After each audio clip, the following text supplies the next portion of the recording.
a look at this. A passenger on a Southwest Airlines flight took this video of an engine cover falling off during takeoff and hitting the plane's wing flap. It happened yesterday as the Houston-bound Boeing 737 was leaving Denver. The plane was able to land safely back at the airport after the incident. In a statement, Southwest said its maintenance teams are reviewing the aircraft. The FAA is also looking into the incident.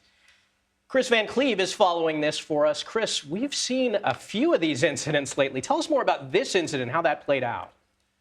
Well, each of those incidents are obviously a unique circumstance. In this one, this is what's called an engine cowling, and it covers the engine. Think of it like a hood on a car. And what often happens when this circumstance plays out, and it certainly has happened before, is there are latches that secure basically that hood in place. Maintenance may check on it before a flight. If those latches aren't secured, when the plane rotates and takes off, the pressure on the plane will pull those hatches open, and then just the sheer force of flying will rip them off, like you saw happen in this video. Happened on an Alaska flight in 2020. It's actually a more common phenomenon on the Airbus than it is the Boeing planes. Airbus actually changed its latching system because this had become a reoccurring problem. But likely the FAA is going to look at who touched that engine cowling last before takeoff.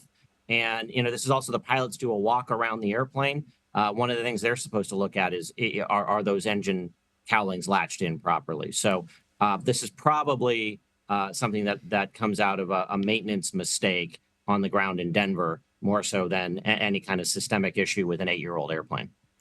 So, Kris, we've talked about this. This comes amid a wave of concerning plane incidents in recent months. What did the stats show? It's funny, I was sitting on set last week with Gayle King, and she said, Vlad, does it feel to you like there are more of these incidents, or are we just reporting on them more, Right. Kris? What's your understanding?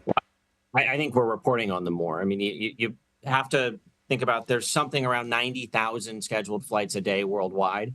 There are going to be some issues with an airplane somewhere around the world. And given the scrutiny of Boeing, given the scrutiny of some of the airlines that have had, a rash of incidents, it's top of mind right now. So that drives coverage. Also, everybody has a camera on their phone. So we cover these more because some of these things are caught on tape. I mean, if you think about as a passenger, I can sit here and tell you that there's relatively low risk to safety of flight when that engine cowling rips off. But if you're the person sitting in that window seat looking at part of the plane fly off, that's going to be incredibly disconcerting to terrifying, somewhere in that range.